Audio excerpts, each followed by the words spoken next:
So terror can be found in the most idyllic of domestic settings, as Terry Quinn stars in this thrilling psychological cult classic, The Stepfather.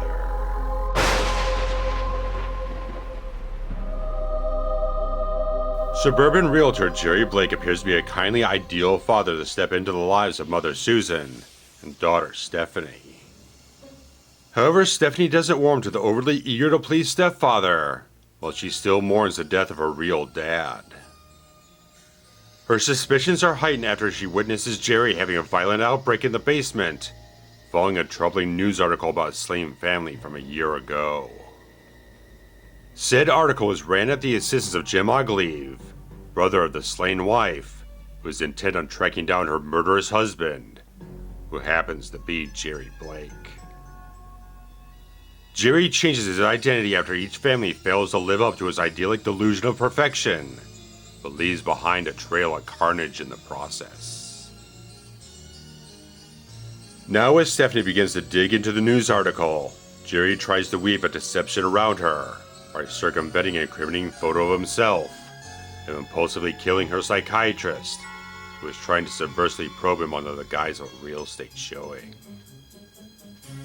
As Jerry's unhinged behavior crosses the line too often with Stephanie, his near-perfect family seems intent to fail, and he begins making plans to set up a new life elsewhere, which means a dreadful fate is not long off for Stephanie and her mother.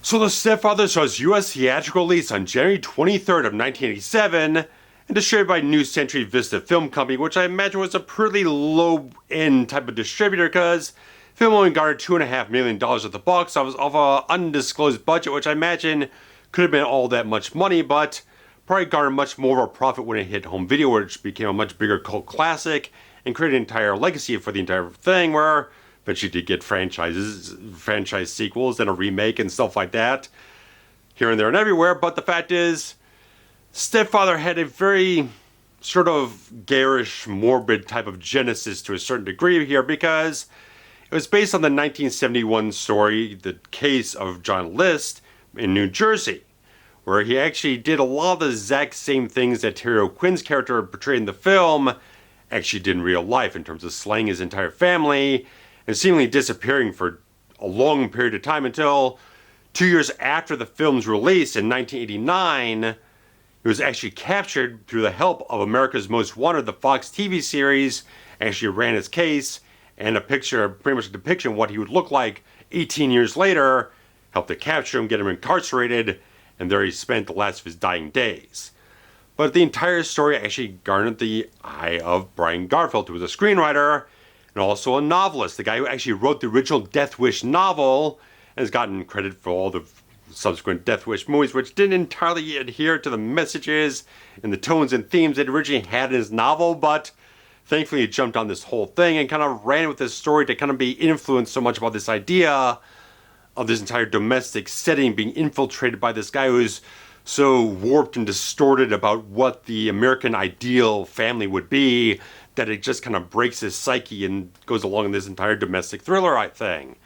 And he worked with Caroline Lefcourt, and also another draft done by Donald E. Westlake, who's a very big name in thriller novels and also a screenwriter himself, who had been responsible under the pen name of Richard Stark.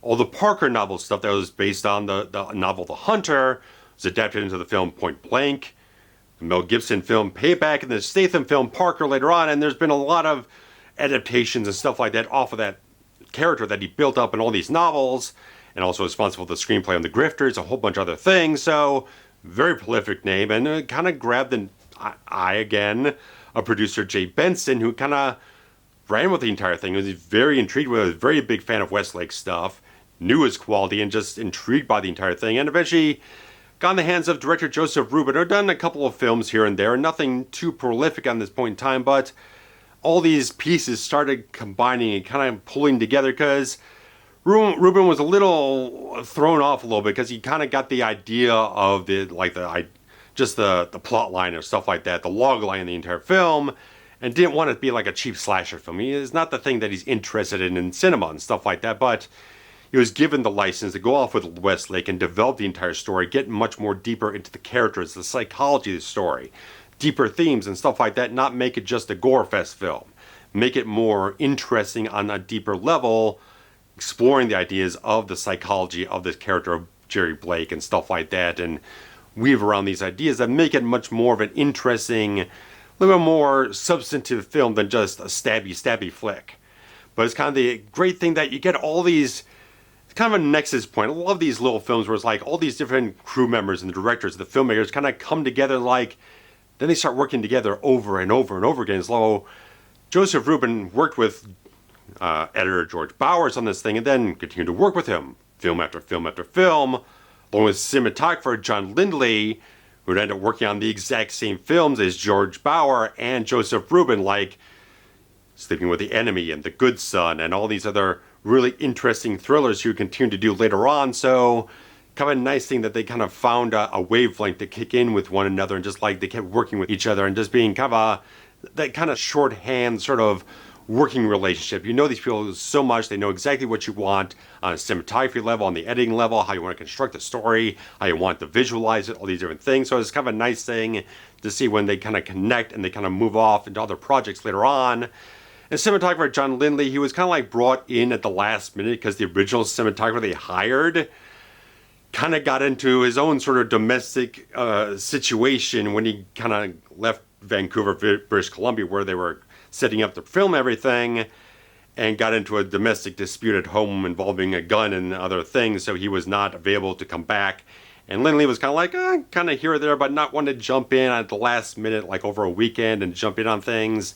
But they kind of massaged the situation, so he jumped on the thing, spent a long weekend prepping and spending all the other time he could off set, prepping for the next set of days and all that type of stuff to catch up and get on the whole thing. And I'll tell you, this whole thing, the direction on this film, the editing, and especially the cinematography really do a great job to amplify the entire concept here. I just like so much, just on the cinematography level, the film looks so good. There's such a good quality. One, the fact that it's shooting in autumn creates a great sort of warm, cozy, domestic, idyllic setting for this whole thing. And those British Columbia, Canada, it feels like such great Americana. Such the great thing with all the lush greenery, but the little browns and the oranges and the yellows. It creates such a warmth, lush to the entire film that just is easy to work with. But I love so much the lighting he employs in the entire film. Nice smoky haze in some places, nice shafts of light in certain sequences where you're giving a little bit of a mood, a contrast, some other little things that give it a little heightened sense of reality to a certain degree, just a little atmosphere of the entire film. Great little uses of Steadicam in some places. I like the whole thing where you got Jerry's kind of walking around, the psychiatrist who's kind of conned him into doing a sort of a consult, a kind of walkthrough of a house and everything while he's trying to deconstruct him psychologically. I like the fluid camera movements he's using in these different places. Like, subtle little things are adding a certain level of production value when they don't have a ton of money. That's why they're probably shooting up in Canada, save a couple bucks in the whole thing. And all these different little things, just like he makes the film look so very good. It does elevate to such a good quality thriller on a visual sensibility so much. I just like so many of the interesting little things he does to create a value and such a great kind of slickness to the entire film. Just has a great sensibility about the camera angles, the camera movement overall, how everything comes together. Just creates a very good sensibility of the whole thing. Along with the direction from Joseph Ruben, I think it does a great job making this entire concept function so well. Just from the beginning of the film, it creates a mood and atmosphere so much. Just seeing that intensified zoom-in shot of Jerry Blake there, as we'll get to know him later on, Terry Quinn's character. I like that they use that sort of push-in mentality every so often, just when his sort of the tremors, the trembling quality of the psyche's starting to rumble a little bit inside of him. It just, that subtlety of how they're using the camera and all the different things and slight little pieces of the music just to inform the audience that things are just unhinged, a little disturbed here and there. I like so much how they do that. Ruben just does a great job. He creates such a great sensibility of a steadfast stability to the entire film, the suspense, the drama all over the place, everything that's going on with the family dynamic, and how you're getting these introspective moments into Jerry's psyche in these different points of time. It creates an unnerving quality of the entire film. We don't know exactly when he's going to tip one way or the other. He's going to continue to keep up the facade to try to pull the entire situation back in under his wing, or is he going to kind of tip over and lose it a little bit more? Is it going to fall off that way? So it's like, is the mask going to slip a little bit here and there? So I like so much how they direct those sequences to really give you that undercurrent of the entire film here, to give a certain, again, a trembling quality of the entire film. You're not entirely certain which way things are going at certain points in time. Just that volatile nature that you focus in on with Terry Quinn's character comes so well because the direction is so very solid and so very sharp all over the entire place, and balancing all the little subplots you have going on. All the things where you got Jill Schoelen's character. She's trying to figure out what's exactly going on about Jerry's background. Is he this guy in the newspaper? And trying to follow up on these little things and dealing with the psychiatrist. And you got the brother of the slain woman, the slain wife and everything like that, trying to weave this investigation to hunt down the guy who killed everyone. He handles all these things very much on a great balance. There's never too much of a time where scenes go off, or the plot goes off, and you forget something going on here. There's always a constant movement, all these different plots, and so very well structured and evenly balanced overall. And where I do feel like that stuff, that artistic qualities of the direction, the cinematography, really do a great thing to amplify and bring the entire film to a higher end standard. I do feel like the score from Patrick Moraz, who apparently was a keyboardist for like the Moody Blues and Yes, does show its hand in being much more low budget. It's just all kind of keyboard synthesizers that don't feel very high end. If you took a lot of these same compositions and gave it to a full orchestra, I think it would really sound good. I think that's the one thing that I feel like it would really make it feel like a really excellent, like, rise above its low budget shortcomings. I think that would really push it forward. I don't feel like it's as bad as some other things I've encountered where like the synthesizer score kind of makes it feel a little lesser to a certain degree, like the remake of The Blob or like the Van Damme film Death Warrant. I feel like this still has good compositions. I still feel there are some good cues, but there's a few points where it feels a little cheesy, a little cheap. Doesn't come off to the same nth degree of quality that the cinematography is really pumping into the film, and the direction qualities are really adding to the entire story here. Does feel like it kind of just pulls it back a few points for me on that regard. But when you get into the cast of this whole thing, it does, again, raise that up so much. Because, as we know at this point in time, for like the last maybe 15 years or so, Terry Quinn's phenomenal. We've known this for about a good long while since he's been on shows like Lost and all these other films he's done and all this type of stuff. But he's had such a long career. And he's been doing amazing, phenomenal work for decades now. And this film is proof positive. The guy was just a brilliant actor from the beginning. And it was like he wasn't a really known actor at the point in time, but he came in and just floored everyone with his performance in the auditions. And you can see why, because inhabiting this character, you see all the subtle psychological complexities that are playing out. You have the great endearing charm that he puts on to be this warm, idyllic father. Just trying to create that illusion for himself, trying to grasp onto that, trying to bring that entire sensibility that he's so psychologically fixated on grabbing and pulling into himself and just having it picture perfect to himself. Is great at that, putting on that facade so much. But when you start seeing the little bit of cracks, a few little things just kind of like chip away at him a little bit here and there, you can see just like a look, a twitch in the face or something else.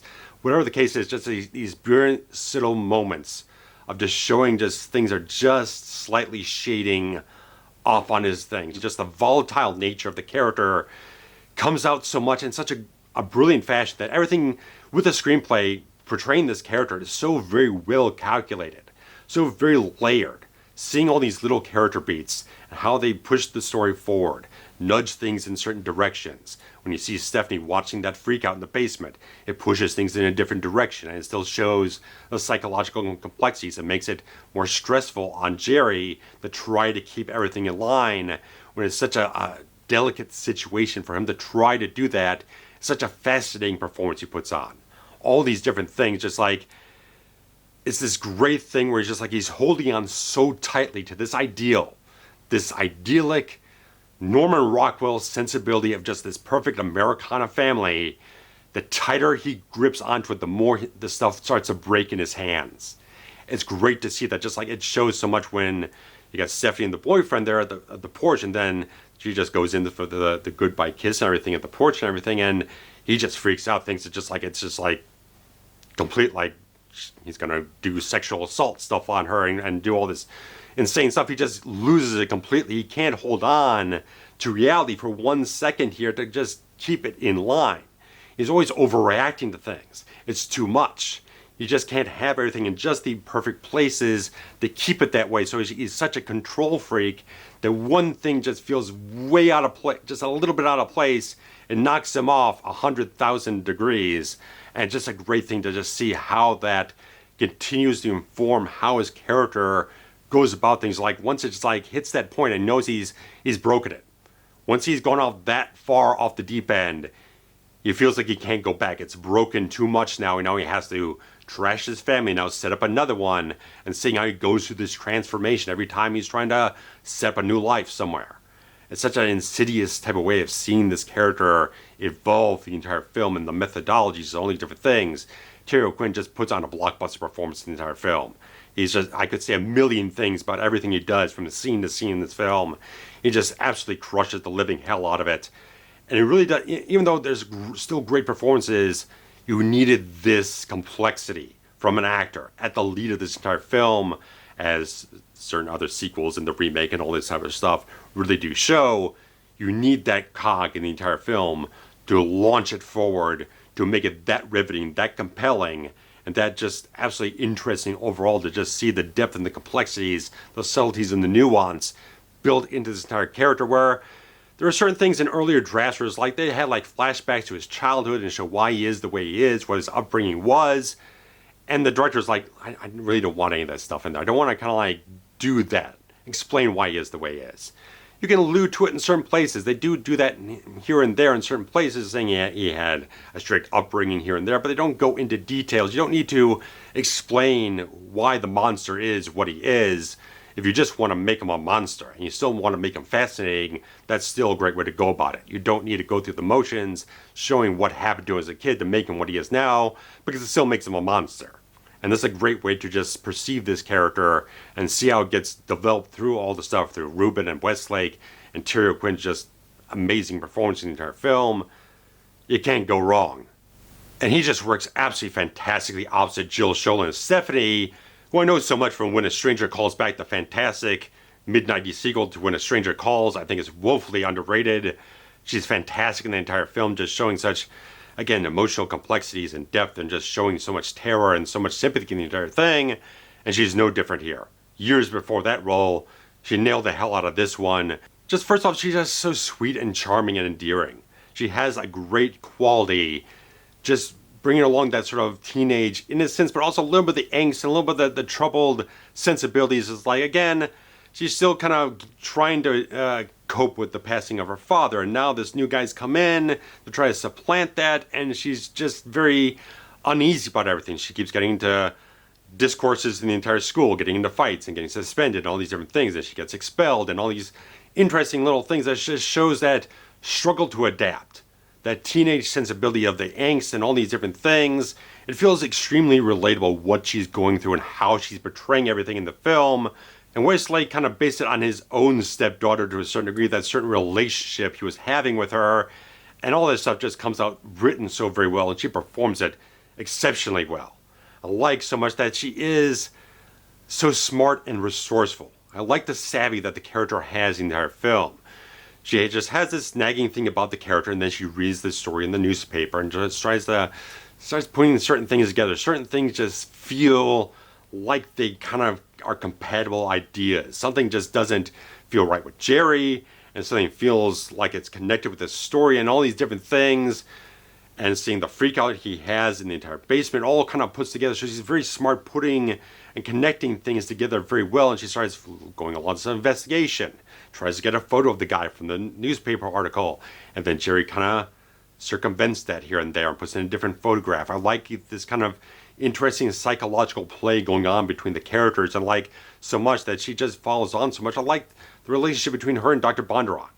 the entire psychiatrist she has a very friendly, personable type of thing, talking to him about, I don't really like Jerry, and trying to coax a certain situation, trying to find out where to find a direction to go this entire relationship here, and like how she follows things along. She goes into Bondron's office after he's dead and tries to follow up on little leads here and there, trying to find out exactly what's going on in this whole thing, leading to the entire thing where she finds out exactly what is going on. And just like, it's great stuff to see what she's doing in the entire film. A smart, sensible protagonist that's still vulnerable, but still has a strength to her assertiveness. Again, when that freakout happens on the porch after she tries to do the goodbye kiss and Jerry just goes off the handle, I like that she steps up, and even though the mom slaps her, she still has that steadfast strength to her to kind of stand up to everyone and turn her back and all these different things. I like so much that these are very well-developed, written characters that have a sensibility that fits logically and intelligently within the story. And you cast them so very well. Again, Jill Schoelen, fantastic talent. I think she's a great female lead in the entire film, and Shelley Hack as the mother, great, perfectly cast. She has all the great warm qualities you want from a mother, trying to be compassionate and understanding and all these type of things, trying to mediate certain things going on between Jerry and Stephanie, but the mother hasn't seen what Stephanie's seen the off-kilter, off-color moments, all these little things, all the little sensibilities, the little feelings she's had wrong about Jerry from the outset. So it's like great stuff, and just like when things go along and she finds out that Jerry's no longer working at the realty company and all these different things, and starts to build up a little bit, then you get the entire climax going on, all this great stuff. I like Stephen Shellen, this guy playing the brother of the slain wife and everything from the beginning of the film. He's got this great quality. It's like he's got this great urgency about his performance that creates such a great energy. I like what he's doing in the film. He's always has a determination, a dedication, a drive in every single scene.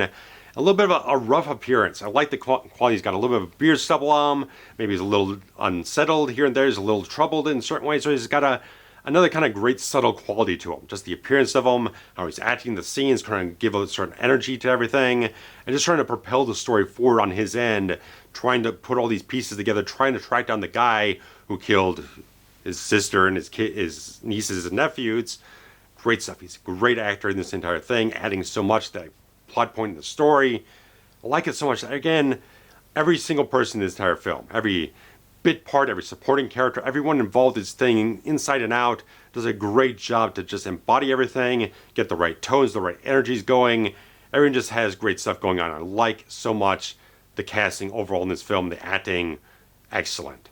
And the film just uses some great suspense sequences, like really scary type of stuff. Just like, I like that whole sequence. Again, very psychological when Bondron kind of does this subversive thing to like have Jerry show him the house because Jerry won't come into the office to do a proper sit down in a session with Stephanie to kind of work things out. So this kind of like subversive probe to him. So I was asking him all these domestic questions and trying to get into his psychology, and kind of trips up there saying he was a confirmed bachelor. Then he said you had a wife. Then he tries to play it off as an ex-wife. And Jerry just like, he doesn't know who the fuck this guy is, but he's on to him, and that just triggers him completely and just absolutely batters the crap out of him. Then the smart psychological thing is he tries to play it off as like a traffic accident, just runs off the road and the car blows up. Smart ways to weave the entire thing. How is trying to keep everything tucked in really tight and everything. Very smart thing for the character to kind of do that type of stuff, but again, it all just flows in with all these interesting, clever turns the entire film goes on with.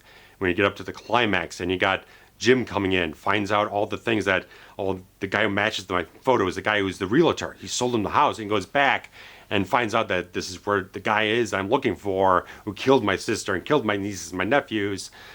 And then you got the entire thing where he can't pull the gun fast enough before Jerry just stabs and everything. Great type of stuff. And all of the stuff between the mother and Stephanie. Just Jill Schoelen did most of her own stunts on this whole thing, and that's fantastic type of stuff to hear. She does a great job just throwing herself completely into this entire thing. I love it when O'Quinn's just battering against the goddamn bathroom door.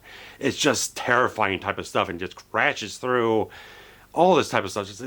Even though you didn't want to make a gore film, the director didn't want to make like a slasher film, but they didn't hold back on the gore. They didn't hold back on the blood type of stuff. They still went in and leaned into that when it was necessary for the story. So I like all these different things, just like the climax really just sells so much. The gunshots going off and getting stabbed and all these different things. It's such a good ending. Such a good ending and such a great story. I think they put together such a fantastically well put together screenplay that just hits off all the right plot developments, the turns and the right beats and the right things at the right times. Everything's, like I said before, extremely well balanced between all the different plots going on. All the threads that are going up until the final climax in their film, and so expertly weaved together. I like so much all these different things going on when you're getting so much into this probing sensibility about getting into the psyche of this character portrayed by Terry O'Quinn. Such a great job, again, using all the different tricks of filmmaking with the cinematography, all these little things that just inform you when things are kind of hitting off in the wrong direction for the character. He's about to go off in a weird direction and do some wild, terrible, violent things, all the different stuff. It's so well put together, so restrained to a certain degree. It doesn't go over the top so much. It still maintains a very tight psychological hold on the audience to make sure that the tension is still there. The stakes are still believable. All the different points in time where everyone is in peril, you feel the tension and the terror, all that type of stuff. Did a great job to wrangle all those elements in and write a very layered screenplay that does deliver so very well, impresses so much. Delivered by a very talented director here that just knew exactly what to get on with his entire story here and just develop it to the right degrees. They didn't rush anything. They put everything in the right degrees in certain ways to make sure that all the stuff felt like it was very much a believable story and had certain qualities to it that just made it a very enduring film so much that even though the film is such a great pure experience, such a great climax, the thing is ended so definitively. You think Jerry's dead. I mean, he's been shot like 3 times. He's been stabbed in the chest. You pretty much feel he's dead. I mean, that's the intention of the entire film. He's dead at the end of the film. The story's over. But, of course, it became such a big home video hit that it's like, okay, we'll make another one. Jerry somehow is still alive. He's just in a fucking asylum somewhere, and he gets escaped and goes off, basically does the entire exact same thing from the first film all over again. I hear that Terry O'Quinn is still fantastic in Stepfather 2, but it's about the only thing worthwhile in the entire thing. It's very much kind of degrades itself to a certain degree. It kind of makes what people probably would think the first film is going to be, ends up being what the second film actually is. A little bit more lower grade, kind of slasher-esque film in a certain way.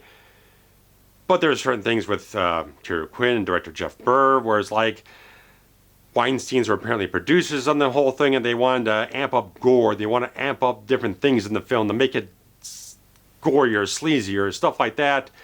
Burr and O'Quinn were not game for that. So they did not get themselves involved in reshoots of the entire thing, so it was very choppy editing in the entire film, apparently.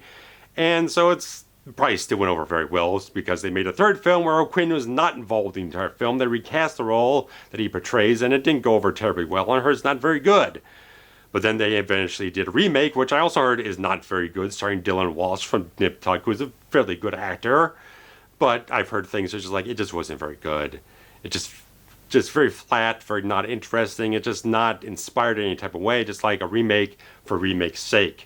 So it's like, I never actually watched any of these other films. I've only watched the original. I've just heard word of mouth with the other ones, hearing they're not terribly worth your time. Second one might be worth your time, just to see O'Quinn back in the role, kind of going at it again, but here or there or anything. I'm fine with just sticking with the first film because it's really fantastic. Again, the direction is right on point. The cinematography adds so much more to the film. Like I said, music, it's a little cheap in place, a little cheesy, kind of pulls it down a little bit more, but the performances lift it right back up so much. It's just like, O'Quinn, if you've never seen the film, you need to see this just for Terry O'Quinn's work, but everyone else on the film does fantastic work as well. I think it's just a really fantastic and just tight psychological film that's really worth your while. So Shout Factory put this thing out, I think like 2010 or whatnot, 2011, a little like a year or two before they actually created the Scream Factory imprint, so it's that long ago. And it's a pretty decent transfer. It could use an upgrade. We could use a new transfer. We could use a nice, maybe a 4K edition right now, but we'll see what happens on that regard. But you can usually pick it up maybe about 10, 12 bucks or whatnot. It's not bad. It's got a nice feature-length commentary, a nice behind-the-scenes retrospective. So well worth getting. Or you can find it on some streaming platforms here and there at certain points of time, but I caught it on Peacock. Honestly, I just found it on there, and I just had the best time possible. So I think it is fantastic. Definitely check it out if you haven't. If you have, let me know your thoughts on the entire thing. If you've explored the other films with the Stepfather name on it, let me know what you felt about them, because again, second film is only on DVD. The third film, I think it's on DVD in some foreign country somewhere, not terribly well available, usually just VHS, maybe a Laserdisc. And of course, the remake was much more recent, in like 2007 or so. So it had DVDs, had Blu-rays, but it's probably not worthwhile, so don't really bother. Just bother with this one all day long. So guys, thanks so much. There's always the Patreon to contribute something every month, or you can do the Super Things feature here on YouTube to give a little something, contribute to the channel to keep things running around here and keep them going smoothly. So guys, thanks so very much. Thanks. Take care. Bye-bye.